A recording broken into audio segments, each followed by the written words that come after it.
Hello ladies and gentlemen, thewierdguy here and welcome to yet another video. Today we're going to take a look at me taking down boss Nightwing and boss Cyborg in Heroic 1 on the account where I don't have Raven or the Sword of Salvation or all that good stuff.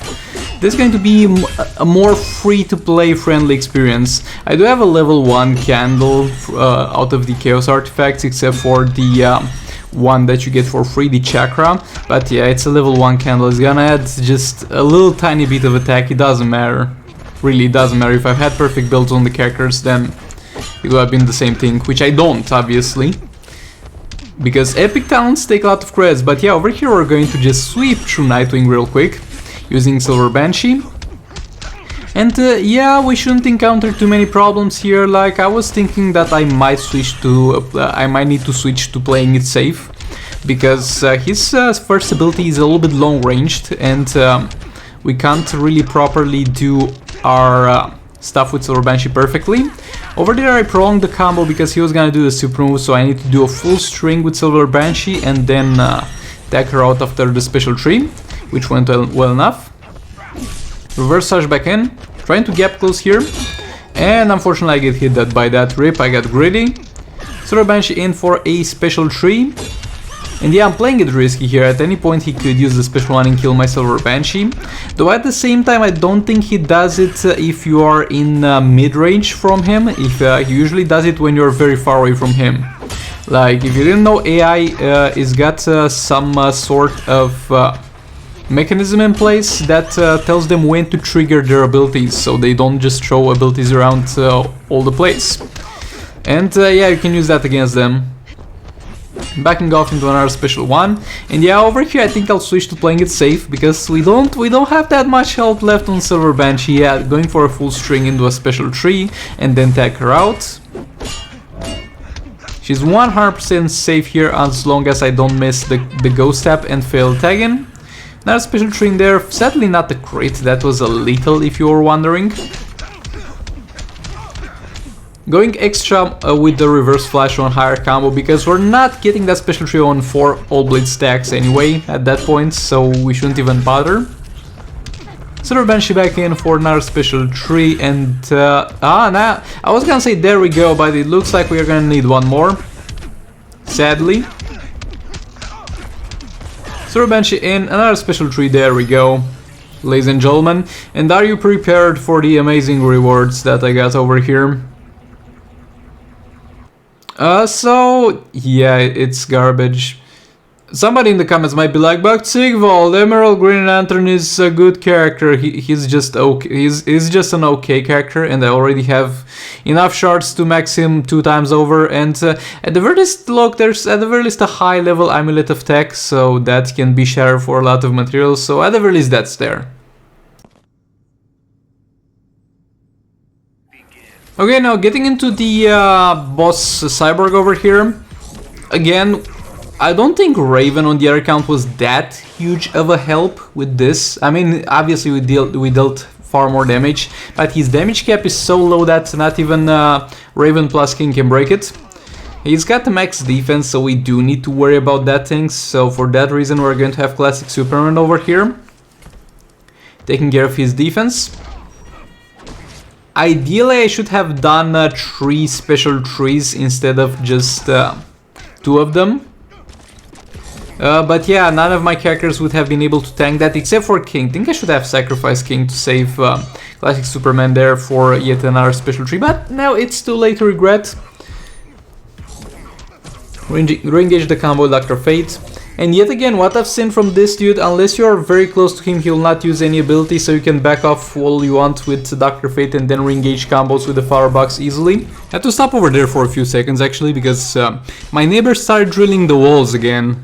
Like, bro, I swear in the last year, since I started actually recording my voice for YouTube, I had non-stop drilling from all the sides of my apartment. But yeah, special tree in there, and as I previously said, that's a pretty damn low damage for King special tree in terms of percentage health damage, because this guy has got a crazy low cap. Supernova in there again, Supernova gets capped as well at that 2,088,000 something. That's indeed sad. But yeah, it'll take just more peps. And I'm going to use King here just on the first pip, because I don't actually think that King is the best team to use here, as you'll see in 1 second. I mean, not really 1 second, but after this fight. Another special tree in there, doing the combos, Dr. Fate back in, and yeah, as long as you go step properly and you do have a firebox, you should have no problem.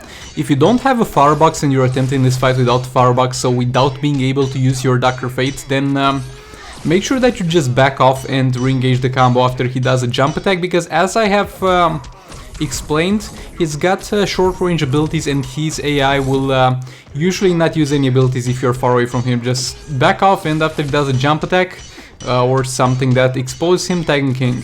Another special tree were here in the last minute, of course. And I like to go for 2 special trees every single tagging in the last minute. That's why I'm staying a bit longer with Dr. Fate here. And yet again, the upside of this one is that you get 2 special trees every single tag. And the downside is that you're going to do them on 2 All Blade stacks instead of 3. Which is the usual for King. But yeah, that's fine. I think it's worth it. At the end of the day, let me know down in the comments how you play your last minute, if you do only 1 special tree and try to keep yourself at 3 All Blade stacks at all times, or if you go for 2 special trees every single tagging. And then I try the jump attack at the end in order to try to transition into a special tree, but it didn't work. It doesn't work every single time, which is why I don't recommend it.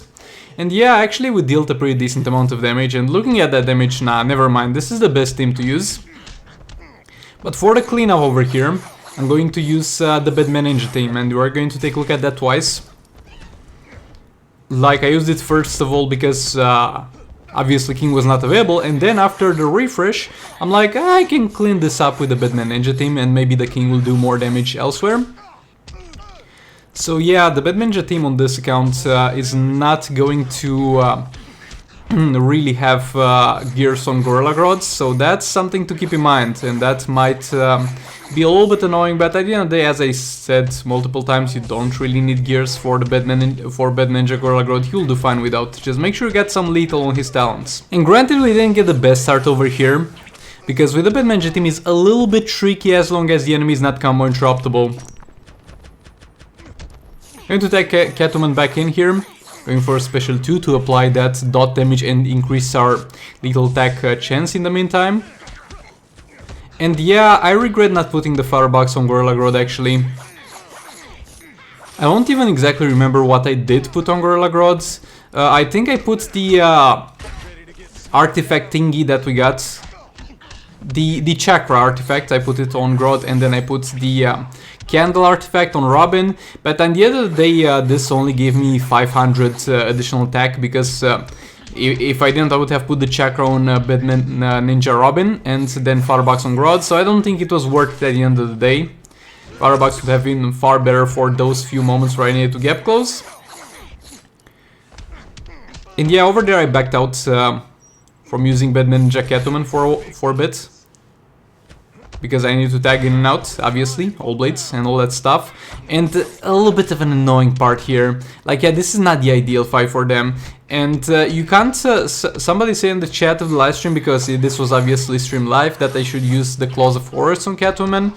Maybe that would be something that you could do, but again, he's not combo interruptible, so we're gonna have a hard time with that. He's not easily stunnable. I mean, he's not stunnable at all, he's stun resistant, so that's yet again not gonna be a good time.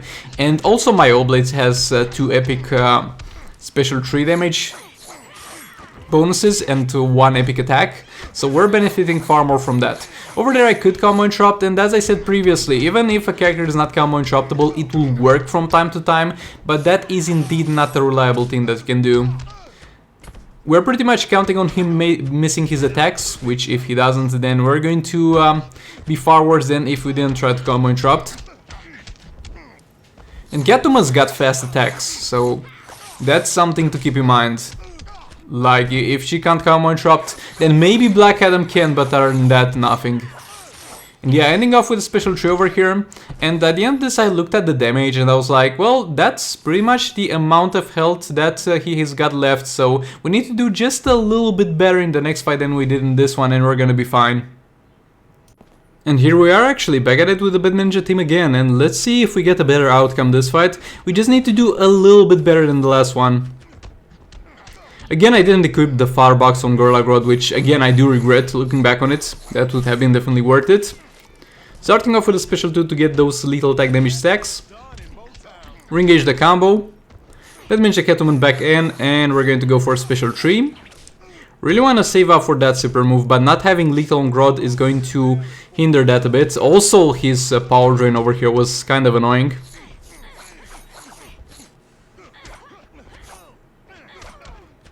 And yeah, we eventually get enough power for the super move, but indeed not an optimal way to do it. And yeah, my mistake over there. Bro, I'm playing terrible those 2 fights with the Bad Ninja team. But again, this is not the ideal place for them. Now special 3 in there. Grodd in, backing off, he used that annoying thing. So we're just gonna back off instead of trying to power through it, because again, Firebox would have been great there. Sigvald, why didn't you use Firebox? I don't know. I'm dumb. Going to shield that, even though it was not really needed. And yeah, we're messing up a lot over here.